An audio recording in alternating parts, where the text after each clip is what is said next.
सीमा एक गरीब परिवार से थी। शादी के बाद उसका पति सुनील कनाडा चला गया। ससुराल वालों को बहू के रूप में एक नौकरानी मिल गई। सीमा 15 लोगों का खाना अकेले बनाकर थक जाती थी और बाकी लोग एसी चलाकर सोते रहते थे। और जब एसी का बिल 12,000 आया तो माँ ने सुनील से कहा कि तुम्हारी पत्नी 24 घंटे एसी में रहती है, बिल के लिए पैसे भेजो। सारा दिन का काम करने की वजह से सीमा का बच्चा भी गिर गया था।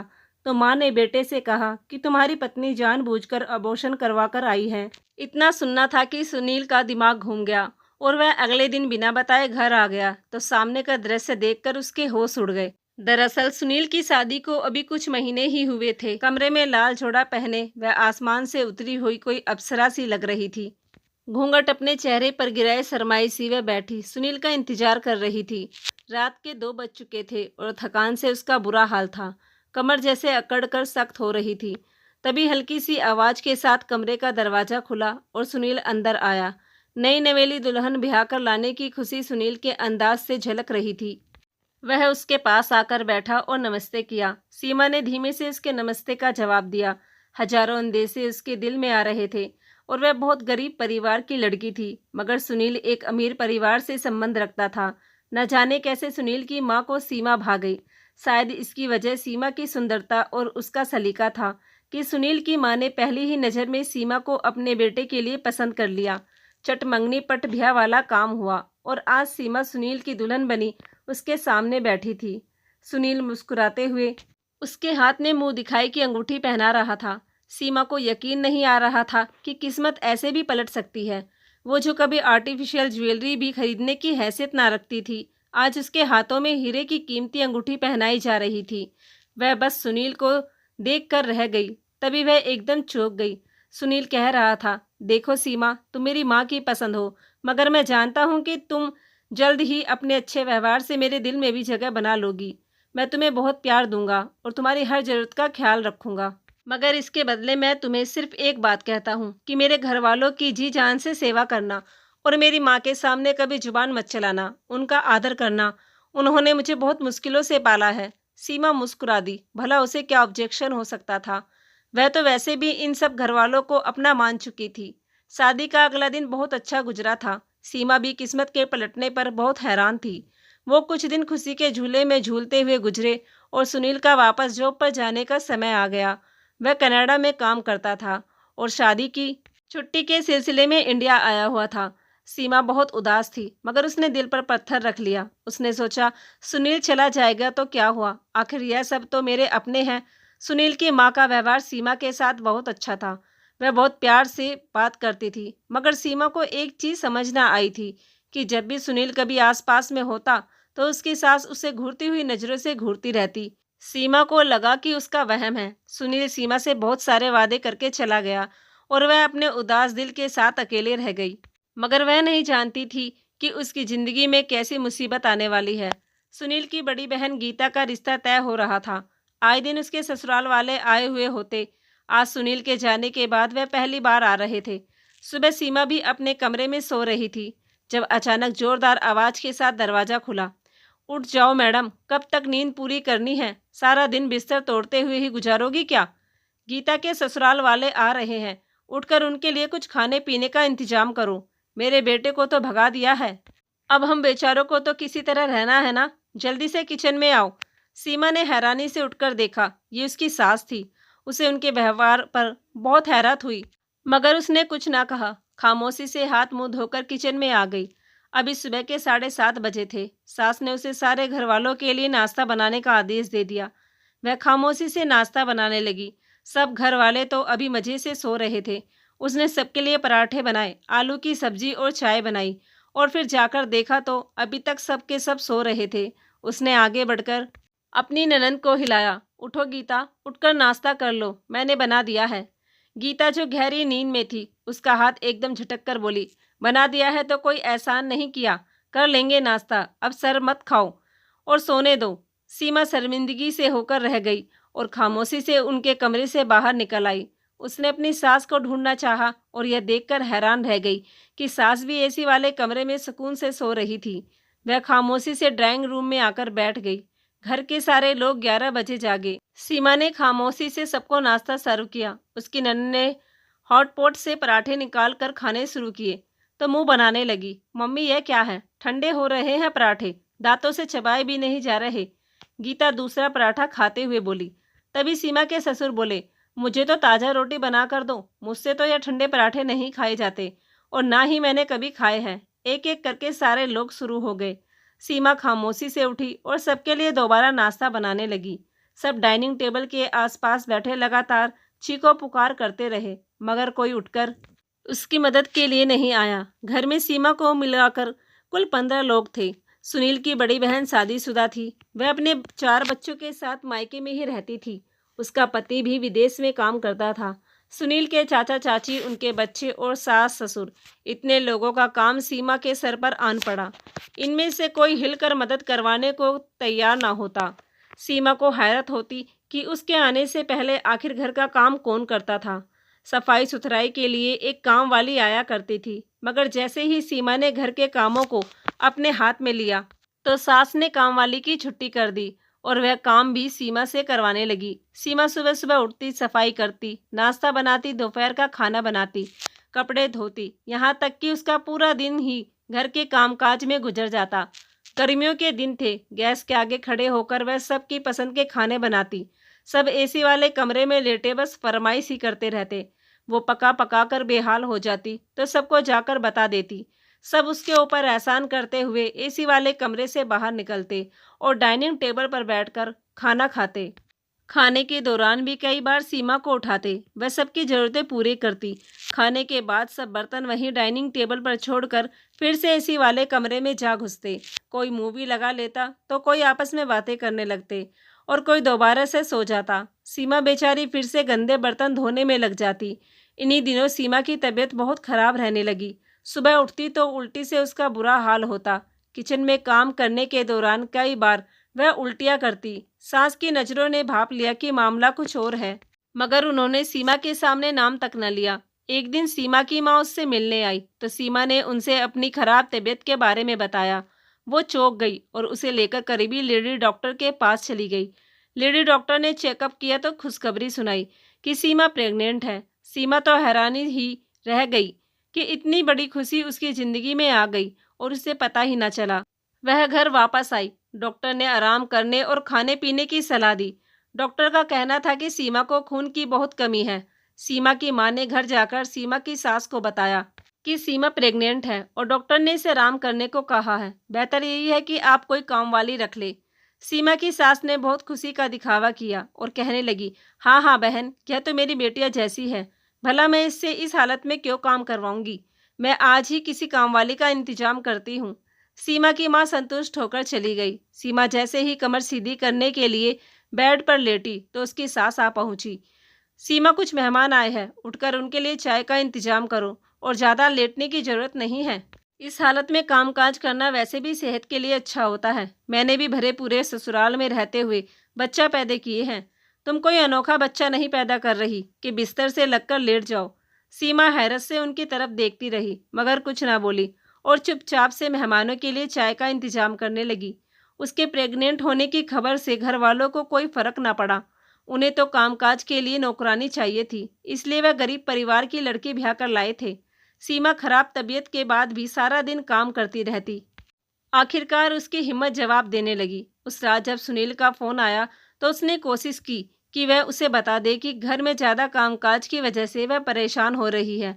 लेकिन जैसे ही उसने सुनील से यह कहा कि उसकी बहनें किचन में उसकी मदद नहीं करवाती तो सुनील अचानक गुस्से में आ गया और कहने लगा, मैं इतनी दूर बैठा तुम सबके लिए दिन रात कमा रहा हूँ और तुम लोगों की छोटी छोटी घरेलू बातें हर समय मुझे बता बता कर परेशान करती रहती हो। मेरी बहनें आज है, कल को वह शादी होकर अपने घर चली जाएगी। तुम अगर थोड़ा सा काम कर ही लेती हो तो इसमें बुराई ही क्या है? सुनील की बात पर सीमा हक्की बक्की रह गई। जिसे वह थोड़ा सा काम कह रहा था, इन कामों में वह सुबह 6 बजे से लेकर रात 12 बजे तक बिजी रहती थी। उसने जान लिया कि सुनील से शिकायत करने का कोई फायदा नहीं। सास और नंदों का व्यवहार बुरा से बुरा होता जा रहा था। वह तो बिल्कुल किसी नौकरानी की तरह उससे व्यवहार करते। सीमा को अब समझ आ रहा था कि वह एक गरीब परिवार की लड़की क्यों ब्याह कर लाए हैं। इन्हें सिर्फ घर के कामकाज के लिए एक नौकरानी चाहिए थी। सीमा कपड़े धोने के लिए मशीन लगाती है तो सुबह से लेकर शाम हो जाती। सुनील की शादीशुदा बहन अपने बच्चों की छोटी छोटी नैकरें भी खुद ना धो सकती, वह भी लाकर सीमा को पकड़ा देती कि इन्हें धो दो। सीमा कपड़े धो धोकर थक जाती। मशीन बंद करके अंदर जाकर बैठी तो सास को याद आ जाता कि खाना तो किसी ने बनाया ही नहीं। सीमा को 2 मिनट भी बैठने ना देती और किचन में भेज देती। रात जिस समय तक हार थक कर अपने कमरे में जाती तो उसे एक एक जोड़ में दर्द महसूस हो रहा होता। इस दौरान उसे ख्याल ही ना रहता कि उसे सुनील से फ़ोन पर बात करनी है। फ़ोन उठाती तो सुनील की कई कई मिस कॉल आई हुई होती। वह उसे बैक कॉल करती तो वह फ़ोन उठाकर कहता, तुम क्या करती रहती हो पूरा दिन? तुम्हारे पास इतना भी टाइम नहीं होता, तुम 2 घड़ी मुझसे बात ही कर लो। मैं तुम्हारे आराम के खातिर ही यहाँ परदेश में रह रहा हूँ, मगर लगता है कि तुम्हें मुझमें कोई इंटरेस्ट ही नहीं है। वह गुस्से में सीमा को सुनाने लग जाता। सीमा दोनों तरफ से पिस रही थी। उसे लग रहा था कि शादी करके उसने कोई मुसीबत मोल ले ली है। पति के साथ ठीक ठाक समय न गुजारने की वजह से इन दोनों के बीच बहुत फासला था। इसी फासले का सीमा की सास खूब फायदा उठाती थी। सुनील को फ़ोन करके झूठी सच्ची बातें सीमा के खिलाफ करती, जिन्हें वह सच मान लेता। वह सीधा साधा लड़का था। सीमा से इस चीज़ के लिए लड़ता तो ना था, लेकिन दिल ही दिन में सीमा से शिकवा जरूर करता। एक दिन सीमा की सास ड्राइंग रूम में बैठी टीवी देख रही थी, जब बाहर से उनकी छोटी बेटी रीना अंदर आई। उसके हाथ में बिजली का बिल था और उसके चेहरे पर हवाइयाँ उड़ रही थी। मम्मी, यह देखिए, पूरे 12,000 का बिल आया है लाइट का। अगर भाई को पता चला तो वह बहुत गुस्सा करेंगे। उन्होंने जाते समय कहा था कि उन्हें कारोबार के लिए पैसे जमा करने हैं, इसलिए हम अपने खर्चे जरा कम करें। रीना की बात पर माँ चौंक पड़ी और बिल उसके हाथ से लेकर देखने लगी। उनके चेहरे पर सोच की परछाई साफ नजर आ रही थी। तभी अचानक उनके दिमाग में एक ख्याल आया और उनके चेहरे पर मुस्कुराहट दौड़ गई। उन्होंने रीना की तरफ देखा और कहने लगी, जरा सुनील को फ़ोन मिलाकर तो देना। रीना ने ना समझने वाले अंदाज में मोबाइल निकालकर सुनील को फ़ोन मिला दिया। जैसे ही सुनील ने फ़ोन उठाया, माँ शुरू हो गई, मेरा मासूम बच्चा परदेश में दिन रात काम करके पैसा कमा रहा है, मगर तुम्हारी मेहनत का कोई फल तुम्हें नहीं मिलता। मुझसे बहुत बड़ी गलती हो गई, मुझे माफ़ कर दो। मैं इसलिए गरीब घर की लड़की ब्याह कर लाई थी कि वह रुपये रुपये की कदर करेगी, मगर सीमा तो इतनी फिजूल खर्च है कि वह तो तुम्हें कंगाल करके छोड़ेगी। सुनील को कुछ समझ में ना आ रहा था कि माँ क्या कह रही है। तभी उसने कहा, मम्मी हुआ क्या है, बताए तो सही, क्या कर दिया सीमा ने? माँ ने मुस्कुराकर रीना को देखा और कहने लगी, करना क्या है बेटा, सारा दिन एसी चलाकर कमरे में पड़ी रहती है। अगर मैं कुछ कहती हूँ तो रोने लग जाती है कि मैं प्रेग्नेंट हूँ, मुझसे कोई काम नहीं होता और गर्मी ज़्यादा लगती है। उसकी हालत की वजह से मैं भी ज़्यादा सख्ती नहीं करती, मगर सच तो यह है कि दिन रात एसी चलाने की वजह से लाइट का बिल 12,000 आ गया है। तुम्हारे पापा के पास तो पैसे हैं नहीं, तुम्ही को पैसे भेजने पड़ेंगे। बिल के पैसे सुनते ही सुनील के होश उड़कर रह गए, लेकिन वह अब क्या कर सकता था। उसने माँ को तो तसल्ली दी कि वह पैसे भेज देगा, मगर उसके दिल में सीमा के खिलाफ एक गांठ सी लग गई। अगले दिन जब सुबह सुबह घर में सीमा के सिवा सारे लोग सो रहे थे तो बड़ी ननद के ससुराल वाले आ गए। सीमा ने जाकर सबको उठाया तो सूजी हुई आंखों के साथ सब उठ गए, लेकिन सबके ही मूड खराब थे। गीता के ससुराल वाले चाहते थे कि उन्हें हलवा पूरी का नाश्ता करवाया जाए। बेचारी सीमा की ही सामत आई जब सास ने उसे हुक्म दिया कि सारे काम छोड़ो, पहले गीता के ससुराल वालों के लिए हलवा पूरी बनाओ। उस दिन सीमा को सुबह से ही चक्कर आ रहे थे, मगर वह चुपचाप से किचन में जाकर खड़ी हो गई और पूरियां बनाने लगी। तेज गर्मी थी और पसीना टपक रहा था। तभी न जाने उसे क्या हुआ, अचानक उसे जोर का चक्कर आया और वह बेहोश होकर जमीन पर जा गिरी। धड़ाम की आवाज़ सुनकर ड्राइंग रूम में बैठे हुए सब लोग किचन की तरफ दौड़े। वहाँ सीमा जमीन पर बेहोश पड़ी थी। उसके आसपास खून का एक तालाब सा बना हुआ था। सीमा की सास के होश उड़ गए। उन्हें यकीन हो गया कि जब सुनील को पता चलेगा कि सीमा का बच्चा गिर गया है तो बहुत गुस्सा करेगा। उन्हें सीमा को अस्पताल ले जाने से ज़्यादा अपने झूठ के पकड़े जाने की चिंता थी। गीता की होने वाली सास ने शोर मचाकर सीमा को अस्पताल पहुंचा दिया। जब उसकी आंख खुली और उसे पता चला कि उसका बच्चा दुनिया में आने से पहले ही जा चुका है तो उस पर दुख का पहाड़ टूट पड़ा। मगर वह नहीं जानती थी कि उसके खिलाफ एक और साजिश तैयार है। उसी शाम सास ने उसकी अस्पताल से छुट्टी करवा ली और उसे घर ले आई। सीमा के घर वाले आए तो सीमा ने उन्हें कोई बात ना बताई, बल्कि उन्हें टाल दिया कि मैं सीढ़ियों से गिर गई थी, इसलिए बच्चा गिर गया। उसकी आंखें बार बार आंसुओं से भर जाती थी। घर वाले जा चुके थे। सीमा के सास ने एक बार फिर उसे चाय बनाने की फरमाइश कर दी, बगैर इस बात का एहसास किए कि अभी अभी वह अस्पताल से घर आई है। सीमा को बहुत दर्द था, मगर इसके बाद भी वह हिम्मत करके उठी और किचन में जा खड़ी हुई। वह जानती थी कि इस घर में उसकी कोई हैसियत नहीं, उसका पति उसकी बात पर विश्वास नहीं करता और यहाँ जो लोग थे उन्हें बहू नहीं नौकरानी चाहिए थी। सीमा की सास ने सुनील को फ़ोन करके बता दिया था कि अनीता अभी बच्चा पैदा करना नहीं चाहती, इसलिए जाकर अबॉर्शन करवा आई है। सुनील का खून खोल उठा। उसका दिल चाहा अभी और इसी समय जाकर सीमा का गला घोट दे। उसने बगैर कुछ कहे फ़ोन रख दिया। सीमा की सास संतुष्ट हो गई कि सुनील को सच्चाई पता नहीं चली, मगर दूसरी तरफ सुनील ने अपना उसी दिन का टिकट करवा लिया। सारे काम छोड़कर वह अगले दिन इंडिया आ पहुंचा। उसका इरादा था कि जाते ही सीमा को तलाक देकर अपनी जिंदगी से निकाल देगा, बगैर किसी को बताए। कड़कती हुई दोपहर के समय वह घर का दरवाजा खोलकर अंदर आया। खाने पकाने की खुशबू उसके नाक से टकराई कि इतनी तेज गर्मी में मेरी माँ बेचारी किचन में काम कर रही है और सीमा अंदर एसी वाले कमरे में आराम कर रही होगी। यह इसे लायक नहीं है कि इसे अपनी ज़िंदगी में रखूं। आज ही इसे तलाक देकर घर से बाहर कर दूंगा। जिस औरत को मेरे घर वालों की इज्जत नहीं करनी, उसे मेरी ज़िंदगी में रहने का कोई अधिकार नहीं है।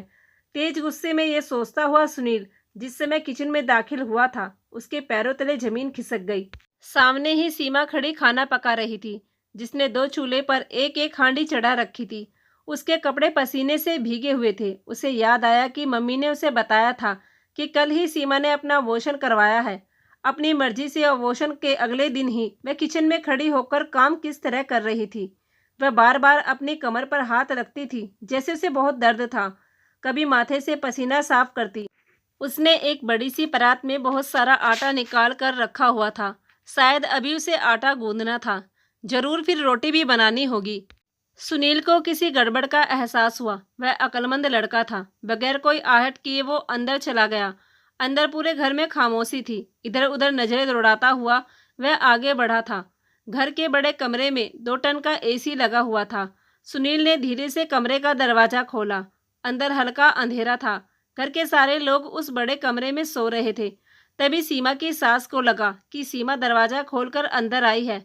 उन्होंने पलटे बगैर ही जोर से आवाज लगाई कि आ गई महारानी, खाना पका कर। कितनी बार कहा है कि जब खाना तैयार हो जाया करे तब आवाज लगाया करो। मेरी बेटियों की नींद खराब होती है, लेकिन तुम हो कि सुनती ही नहीं। अगर मैं कुछ कहूंगी तो तुम शोर मचा दोगी कि कल ही मेरा बच्चा गिरा है और आज सास ने काम पर लगा दिया।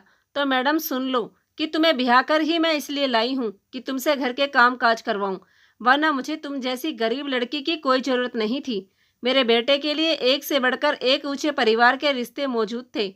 अब जाओ और जाकर खाना पकाओ और इसके बाद घर की सफाई भी कर लेना। रात को गीता के ससुराल वालों को आना है, उनके लिए कम से कम 4-5 डिशेज बना लेना। पिछली बार की तरह 2 खाने बनाकर सामने मत रख देना। सीमा की सास अपने ही ख्याल में बोलती चली गई। यह जाने बगैर के दरवाजे पर सुनील खड़ा है। सुनील के ऊपर तो जैसे पहाड़ ही टूट पड़े थे। सीमा की सास कहकर दोबारा से सो गई। सुनील ने नजर दौड़ाई। घर के सब लोग लेटे हुए थे। सिर्फ एक सीमा ही थी जो चिलचिलाती हुई गर्मी में किचन में इन सब के लिए खाने का इंतजाम कर रही थी। वह जान गया था कि उसकी गैर मौजूदगी में उसकी पत्नी के साथ क्या व्यवहार किया जाता है। वह शर्मिंदा होता हुआ चुपचाप पलट गया। किचन में सीमा अभी तक खाना पका रही थी। सुनील ने उसके पास जाकर देखा तो वह पसीने से भीगी हुई थी और धीरे धीरे कांप रही थी। कल ही उसका बच्चा गिरा था और आज वह 15 लोगों का खाना बना रही थी। सुनील का दिल इस अत्याचार पर दुखी होकर रह गया। उसने सीमा को पुकारा। उसकी आंखें आंसुओं से भीगी हुई थी। सुनील ने बगैर कुछ कहे उसके सामने हाथ जोड़ दिए। मुझे माफ़ कर दो सीमा, मेरी आंखों पर बंधी पट्टी उतर गई है। उसने सीमा का हाथ पकड़ा और रूम में ले गया। माँ ने जब सुनील को अचानक देखा तो बौखला गई। जल्दी से उठकर उसके पास आई और बोली, बेटा तुम कब और कैसे आ गए अचानक, बताया भी नहीं। सुनील बोला, माँ आपने मेरी पत्नी के साथ अच्छा नहीं किया। इससे सारे घर के काम करवाती रही, यहाँ तक कि इसका बच्चा भी इतना काम करने की वजह से गिर गया और आपने हमेशा मुझे इसके खिलाफ भड़काया। और मैं भी आपकी बातों में आ गया। मुझे क्या पता था कि मेरी अपनी माँ ही मेरे साथ दगा करेगी, मेरे बच्चे की दुश्मन होगी। माँ से कुछ बोलते नहीं बन रहा था क्योंकि वह जान गई थी कि सुनील ने अपनी आंखों से सब देख लिया है। अब झूठ बोलना बेकार है। सुनील सीमा से बोला, अपनी तैयारी कर लो, तुम अब यहाँ नहीं रहोगी बल्कि मेरे साथ चलोगी। सीमा रो रही थी। उसके आंसू साफ करता हुआ सुनील कह रहा था और सीमा को यकीन नहीं आ रहा था कि किस्मत इस तरह भी मेहरबान हो सकती है। माँ ने कई बार सुनील से अपने किए की माफ़ी मांगी, लेकिन सुनील बगैर कुछ बोले सीमा को अपने साथ लेकर कनाडा वापस चला गया और सास और बाकी घर वाले अपना सा मुंह लेकर रह गए। तो दोस्तों, ये कहानी आप लोगों को कैसी लगी कमेंट में लिखकर ज़रूर बताना। और अगर कहानी पसंद आई हो तो प्लीज़ हमारे चैनल को ज़रूर सब्सक्राइब कर लेना। धन्यवाद।